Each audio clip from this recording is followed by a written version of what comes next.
राम राम। इन खबर हरियाणा देखल ना करे आप। मैं आपकी गिल्या स्वाति का दिन। हरियाणा में आज कांग्रेस की जो महासचिव हैं प्रियंका गांधी वाड्रा, वे जींद जिले की जुराना विधानसभा सीट पर पहुंची और जितु ने पार्टी की जो उम्मीदवार है रेसलर विनेश फोगाट उन खातिर वोट मांगे। इस दौरान सांसद दीपेंद्र हुड्डा भी मौजूद रहे। प्रियंका गांधी ने बयान देते हुए कहा कि ये आपका हरियाणा प्रदेश किसानों, जवानों, पहलवानों का प्रदेश है। यहाँ आकर बहुत खुशी होती है, बहुत गर्व महसूस होता है। मेरे बच्चे गुड़गांव में पढ़े। ये आपका हरियाणा प्रदेश किसानों, जवानों, पहलवानों का प्रदेश है। यहाँ आकर बहुत खुशी होती है, बहुत गर्व महसूस होता है। दिल्ली तो पास में ही है, आना जाना काफी हो जाता है। मेरे बच्चे गुड़गांव में पढ़े। मेरा अपना भी अनुभव है आपके प्रदेश का। मेरी बहनें बैठी हैं। कुछ सालों पहले, लगभग 8 साल पहले, मेरी बेटी शायद 15-16 साल की थी, तब वो हरियाणा प्रदेश के लिए बास्केटबॉल खेली। प्रियंका गांधी वाड्रा ने कहा कि विनेश के साथ ऐसा हुआ, संघर्ष किया, लड़ी और ओलंपिक तक पहुंच गई। हम सबको भी गर्व महसूस होता है, लेकिन फिर क्या हुआ? वह भरोसा टूट गया। क्यों टूटा? क्योंकि विनेश और उनके जो साथी थे उनके साथ अन्याय किया गया। विनेश अन्याय के खिलाफ खड़ी हो गई क्योंकि हरियाणा में ये स्वभाव है। विनेश के साथ भी ऐसा ही हुआ कि उसके माँ बाप ने भी पूरे भरोसे के साथ उसको भेजा, संघर्ष किया, लड़ी, ओलंपिक्स तक पहुंच गई और उसका संघर्ष का फल भी उसे मिला, मेडल मिला। पूरे देश को गर्व महसूस हुआ, पूरा देश खुश हुआ। सबने कहा हमारी बेटी है। जीत के समय आई, प्रधानमंत्री जी ने घर बुलाया, चाय पिलाई, फोटो खिंचवाई। भाजपा के तमाम नेता, सारे जितने भी भाजपा के लोग थे, सबने कहा कि देखो मोदी जी हैं तभी मेडल जीत रहा है भारत। प्रियंका गांधी ने कहा कि किसानों के साथ कितना अन्याय हुआ है। किसान शहीद हुए, वह हिले तक नहीं। एमएसपी की बात कर रहे हैं ये, पर फसला पे एमएसपी जिन पे वे देन लाग रहे हैं, वे तो हरियाणा में उगाते तक नहीं। ये बेवकूफ बनाने लाग रहे हैं। वो ऐसे कानून बनाने जा रहे थे जिससे आपके पेटों पे लात पड़ती। उनको मालूम था कि इन कानूनों से सिर्फ बड़े बड़े उद्योगपतियों का फायदा होगा, किसानों का कोई फायदा नहीं होने वाला है। फिर भी वो पीछे हटे नहीं।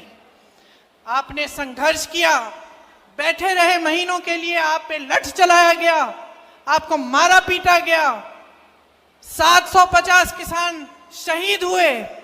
ये हिले नहीं। हिले तब जब उत्तर प्रदेश का विधानसभा का चुनाव आया, जिसका जिक्र आपने किया दीपेंद्र जी। जब चुनाव आया तब हिले। तब इनको लगा कि अब चुनाव में मुश्किल हो जाएगी, ये 3 काले कानून हम वापस ले लेते हैं। तो किसानों के साथ इन्होंने सरासर अन्याय किया। एमएसपी की बात करते हैं और फिर उन उपजों पर एमएसपी देते हैं जो आप यहाँ पे उगाते ही नहीं हैं। कहते हैं हमने 24 ऐसी चीजें हैं जिन पे 24 फसल हैं जिन पे हमने एमएसपी दिया है, उसमें से 10 तो आप उगाते ही नहीं हैं यहाँ हरियाणा में। तो किसको बेवकूफ बना रहे हैं? पूरा देश देख रहा है, देश की जनता देख रही है। इसके साथ प्रियंका गांधी ने यह भी कहा कि आपको एक फैमिली आईडी दे दी गई। जब से यह आईडी आई है तब से झूठी आमदनी दिखाकर उनकी जो सुविधाएं हैं वो छीनने का काम किया जाने लग रहा है। आपको ये एक फैमिली आईडी दे दी, पहचान पत्र जिसमें परिवार के हर सदस्य का नाम, हर सदस्य की आमदनी चाहिए इनको। मैं मिली थी कुछ लोगों से भैया के साथ 2 दिन पहले। वो बता रहे थे कि जब से ये आईडी आया है तब से मुसीबत ही मुसीबत है। सबकी आमदनी जोड़ दी है और कईयों की आमदनी नहीं है, वो उसमें झूठी आमदनी डाल के जोड़ दी और फिर कह दिया कि ना तुम्हारा बच्चा सरकारी स्कूल में पढ़ सकता है क्योंकि तुम्हारी तो आमदनी बहुत है, या कह दिया कि जो किसान को सुविधाएं मिलती हैं वो तुम्हें मिलेंगी नहीं क्योंकि तुम्हारी आमदनी बहुत है। तो इस तरह से आपको गुमराह करने का काम किया है। 10 साल हो गए।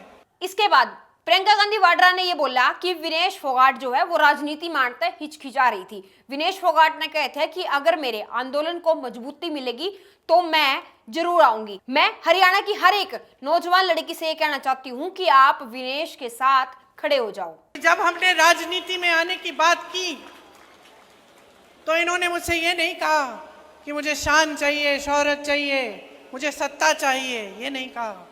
हिचकिचा रही थी, सोच रही थी कि करना चाहिए कि नहीं।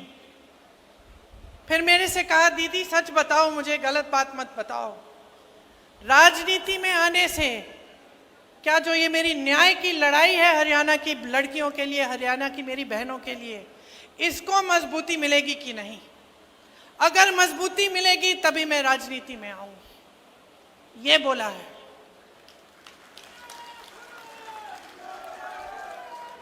मैंने बोला, विनेश मिलेगी, मजबूती मिलेगी, तुम्हें मिलेगी, तुम्हारी बहनों को मिलेगी, हरियाणा की एक एक लड़की को मिलेगी। और मैं अपनी बहनों से कहना चाहती हूँ, माताओं से कहना चाहती हूँ, हरियाणा की एक एक नौजवान लड़की से कहना चाहती हूँ, खड़े हो जाओ विनेश के साथ, खड़े हो जाओ इनके साथ। हिम्मत है इस लड़की में। इसने कहा कि ये टूट गई थी, लेकिन मैं जानती हूँ ये टूटी नहीं, ये टूटी नहीं। इसको लग रहा था कि टूट जाएगी, लेकिन तब भी खड़ी हुई। इसके बाद विनेश फोगाट भी बयान देती हुई नजर आई। विनेश फोगाट ने कहा कि जब आपकी बेटी जंतर मंतर पर बैठी थी तब प्रियंका गांधी वाड्रा वहां बहन के रूप में आई थी और मैंने अपना दर्द दीदी को बताया था। तब उन्होंने मेरे सिर पर हाथ रखा था। जब जंतर मंतर पर हमारा पुलिस से झगड़ा हो गया था तो सांसद दीपेंद्र हुड्डा घर से पैदल पैदल पहुंच गए थे। यहाँ पे बड़े भाई दीपेंद्र सिंह हुड्डा जी भी बैठे हैं। जब जंतर मंतर पे हम लड़ाई लड़ रहे थे, एक रात की बात है, जब हमारी पुलिस वालों से झगड़ा हो गया था, भाई साहब पैदल पैदल अपने घर से भागे आए थे हमें देखने के लिए कि मेरी बहनें ठीक है कि नहीं है। तो जब ऐसा भाई और ऐसी बहनें जब आपकी इस बेटी के साथ में हैं, तो मुझे लगता है कि जुलाना को नई ऊंचाइयों पर पहुंचाने से कोई रोक नहीं सकता है। विनेश फोगाट बोले कि ओलंपिक तय आने के बाद टूटी हुई लड़की को पूरे देश ने संभाला है। प्रियंका जैसी बहन हमेशा साथ खड़ी रहेगी। राजनीति में नई हूं, दिन में 10 बार दीपेंद्र हुड्डा के फोन आ जाते हैं, ये मुझे लगातार गाइड करते रहते हैं। दिन में 10 बार बड़े भाई दीपेंद्र सिंह हुड्डा जी के भी फोन आ जाते हैं मेरे पास में कि बहन क्या चल रहा है, ऐसे करना है, ऐसे करना है। जो मेरे को गाइडेंस मिल रहा है, जो परिवार मेरा एक इतना बड़ा क्षेत्र जुलाना विधानसभा का, हर दिन जो मैं गांव में निकली हूं, हमारा कारवां, हमारा परिवार, हमारा ये प्यार हमेशा बढ़ता गया है। मेरे को समेटने में भी टाइम लगेगा आपके इस प्यार को, आपके इस सम्मान को। तो ये तमाम प्रतिक्रियाएं जो है प्रियंका गांधी वाड्रा और उसके अलावा विनेश फोगाट की तरफ से दी गई है। तो देखना होगा प्रियंका गांधी वाड्रा के हरियाणा में इस दौरे के बाद के कुछ असर जो है वो राजनीति में देखने मिलेगा। तो इसे तमाम खबरें आप तक पहुंचाते रहूंगे। बड़े रहो हिंद खबर हरियाणा की गेल। राम राम।